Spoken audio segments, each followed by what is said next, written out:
Craig Gordon has turned off the comments on Instagram after calling Celtic's title win an injustice. Reo Hatate has told the club he wants to leave. A former Celtic striker has hit back at those questioning Martin O'Neill's age, and Liam Scales has been talking up a key Celtic player ahead of the World Cup. A lot going on this morning, let's get into it. But first, make sure you like this video and subscribe to the channel for more Celtic content. Craig Gordon has posted a lengthy statement on Instagram about Hearts' title defeat and called the result an injustice before turning off the comments after Celtic supporters responded in their thousands. Gordon, now back at Tynecastle after his time at Celtic, wrote that it had taken him 3 weeks to find the words following the dramatic final day. He spoke about the emotion of the afternoon, the bond between the Hearts squad and their supporters, and described the outcome as one involving what he called the anger, the disappointment, and the injustice. That word is the one that has caused the reaction. Hearts did not lose the league because of an injustice. They lost it because Celtic, when it mattered most, found a way to win. On a day when Hearts were within touching distance of their first title in a generation, they could not hold on. That is not injustice. That is football at its most brutal and most brilliant. Gordon is entitled to express how devastating the experience was. Losing a title that close to the finish line would be brutal for any player who gave everything in that campaign. The emotion behind his words is understandable, and the way he described the atmosphere outside Tynecastle was genuinely moving. But the choice of the word injustice has crossed into territory that credits Hearts with something they simply were not given. No title was taken from them. They were never ahead in the table when the curtain came down. Celtic caught them, beat them to it, and won it fairly. There is no injustice in that. Turning the comments off says everything about how that one word landed. Now for the main story is Reo Hatate has informed Celtic that he wants to leave the club this summer, bringing what looks like the end of a remarkable 4-year chapter at Parkhead.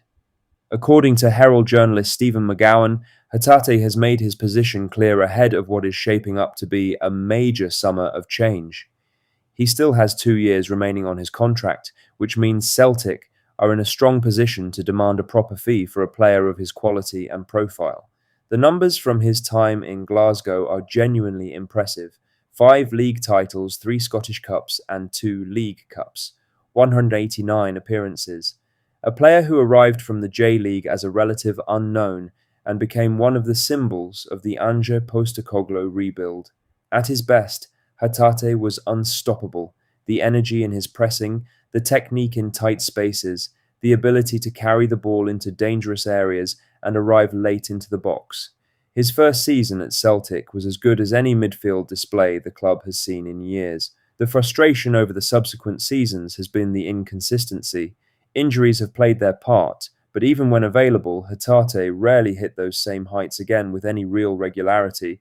By the closing weeks of last season, he had slipped well down the pecking order, and his lack of involvement in the most important games of the title run-in spoke louder than any statement could. Both player and club appear to be arriving at the same conclusion: a clean break, a fair fee, and a new chapter for a midfielder who at 27 still has his best years ahead of him if he can find the right environment to perform in consistently. He leaves with 5 titles and the gratitude of a support who know exactly what he gave Celtic when it mattered most. In other news, former Celtic and Republic of Ireland striker Tony Cascarino has shut down the suggestion that Martin O'Neill's age should be a concern, making the case that the right team around a manager changes everything.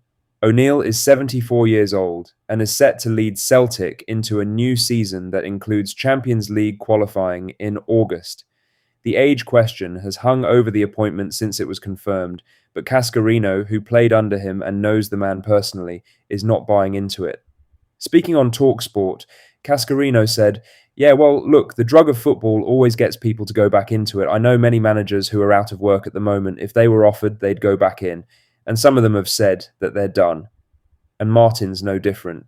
He went back to Celtic. He obviously loved the experience of what happened last season. And somewhere along the line, he's got caught up with the love of the game.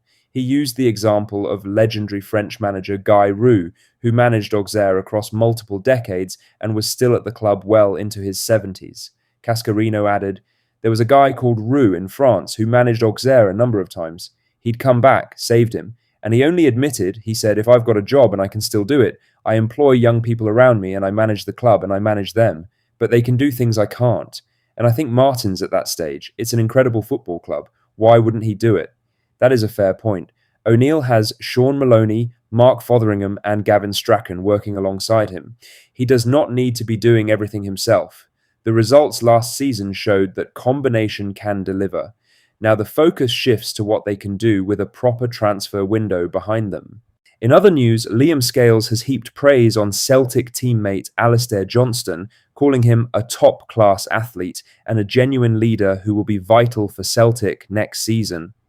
The comments came during the international break, with Ireland playing Canada in Montreal as both nations prepare for the World Cup. Johnston started the first half for Canada in a 1-1 draw, while Scales came on in the second period. The two Celtic defenders crossed paths for the occasion, and Scales was clearly delighted to see his clubmate back on the pitch. He told Record Sport, "He's top class, he's an incredible athlete, and he's again another leader. I don't know how many caps he's got for Canada, I think somewhere in the 50s, and he's only 27 or 28. He's another one that leads the group when he's in it, and he's a great player. It was great to have him back. I think he managed it perfectly. It's tough coming back from a long-term injury like that and having games back-to-back, and he flew through it. Hopefully now he goes and does the same in the World Cup." Johnston missed 6 months of last season with injury, and his return for the run-in was a major lift for Celtic. The difference in how the team looked defensively with him back in the side was obvious. He offers more than just defensive solidity down the right. He sets the tempo, he wins second balls, and he demands the same intensity from everyone around him. With several players potentially leaving and the squad needing to be rebuilt, keeping Johnston and building around his leadership is one of the most important things Celtic can do this summer. Lastly, with the manager situation now settled, attention is firmly turning to the transfer window, and the picture emerging is one that requires serious, decisive action from the Celtic board. O'Neill has been confirmed as permanent manager, the backroom staff stays together, the foundation is in place, but the squad itself needs significant work, and with Reo Hatate now pushing to leave, the volume of outgoings is only going to grow. Dyson Maeda is also expected to move on. He did not get the transfer he wanted last summer and has been patient, but the same feeling exists that this is likely the end of his time at Parkhead. Alongside Hatate's exit, that would remove two of the most influential players from the Postecoglou era in the space of a single summer. The transfer window opens on the 15th of June, which is just 8 days away. O'Neill needs a right-back with Johnston about to head into a World Cup and unlikely to return until late July at the earliest. That's all the latest Celtic news for today. Make sure to hit that like button, subscribe if you haven't already, and drop a comment below with your thoughts. I'll see you in the next one. Hail, hail.